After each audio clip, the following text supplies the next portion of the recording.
Just a second. Oh, come on. Sure. Does this work? No. Not at all? Oh, it doesn't even work now. You know, I have one of those voices, Let's see, I was in West Virginia this morning. I usually make fun of people that are from West Virginia in the morning. And I flew from, thanks to Randy, I flew from Pittsburgh through Philadelphia to here. And I woke up at 4:30, so I might not be particularly coherent. But that's actually a good thing because normally I'm not particularly coherent. But I have to admit that I wasn't able to attend last year. And this year, I'm really happy to attend because it's been a long time, and I always have such a fun time with this group. So my apologies for last year, and I'm glad you're here. And before we begin, I'm going to be hawking my book. And as a matter of fact, for the price of one, I'll give you one free. Now, I will make this announcement in that I don't make any money off of this, but I did get a pretty good job by writing this kind of book. But I'm actually selling it for $60 for both volumes, which was normally just the student price, but since AMS, if AMS marketed it, it would be sitting there not selling anything. So I figured, if it's $100 or $80 for AMS members, if I'm here hawking the book and actually making sales, it's $60.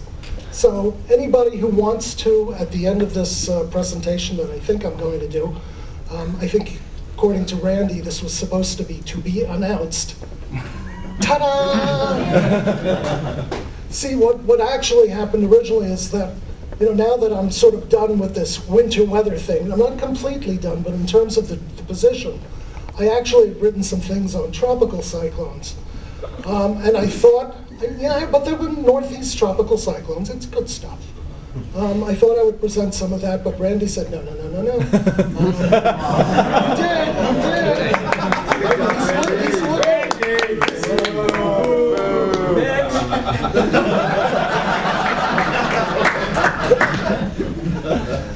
Well, he described it. It said there are other people that are going to be presenting, and he said it'd probably be a better idea if you focus on winter weather. So it's like, well, it's not like I don't know that kind of stuff. The only problem was that I really haven't worked all that much in this area since I now work for the Alaska desk. So I get my winter weather sort of vicariously for forecasting up there. But I thought, there are a couple of ideas, and you sent me a couple of ideas, which would have been really good, but I was already 85% done with my talk at that point. Thank you, Randy. But I will bring it up actually in a little bit. So, but I thought that the best idea for this talk would be, I'm not totally done with what I've done before. So if you are familiar with this particular book, I've actually had the idea for the last few years that it might be good for us to do a volume 3. And with the volume 3, if I title it The 21st Century, I'm really not under a lot of pressure to finish anytime soon. The only problem is chances are I'll be deceased with some time before the end of this, so it's probably a good idea that I finish it. I'll finish it for you, it's okay. You'll finish it? The contest. Are you dyeing your hair gray or something? Are you younger than I think?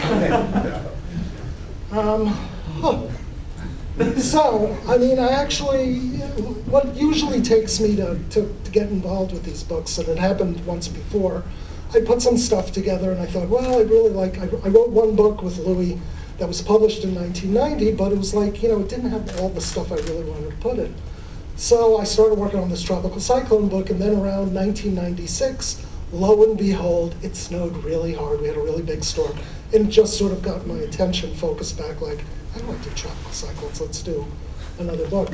So the fact is that since 2006, when we had that big snowstorm in the Northeast and New England, yes, I know there were some big ones in the interior, but I'm kind of like a DC, Philly, New York, and Boston kind of guy.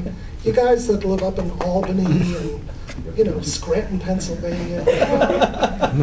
Have somebody else write your own book.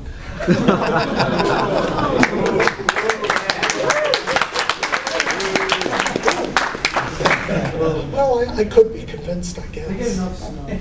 No, they do. I'm not denying it. You get very good snow. Just not as many people live there. And yeah, hey, I grew up in New York. I lived in D.C. I like to visit Boston. So Where's the love for? too bad. Where's the Penn State love? Though? Come on.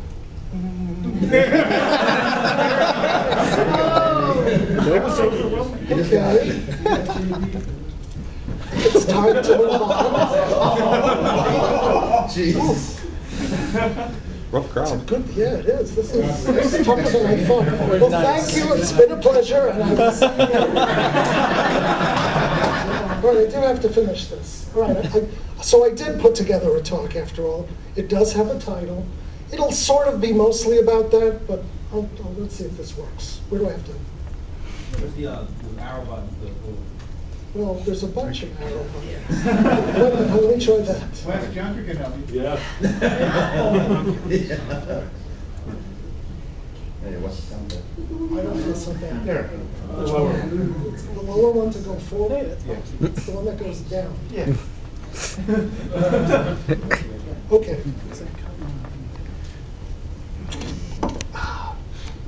So anyway, before I go on, buy my book. I think I have about a dozen copies here for only $60. I take checks or cash. You'll never see that money again.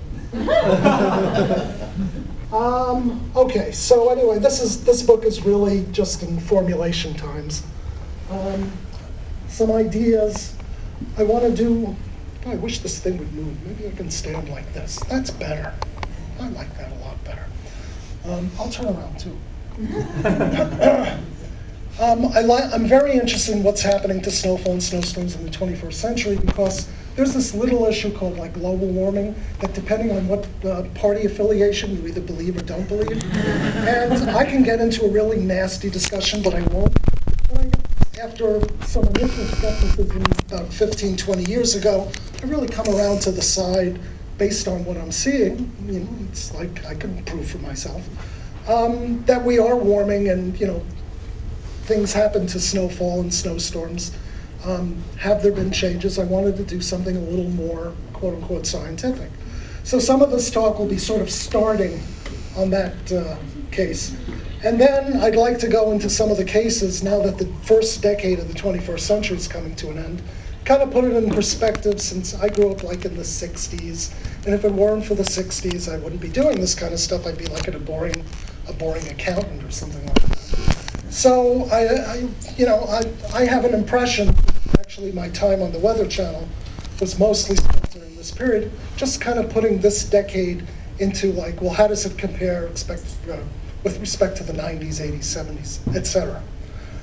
And since Mike Exter and his colleague gave a talk last night on snow bands, I'm not going to go into ensemble forecasting.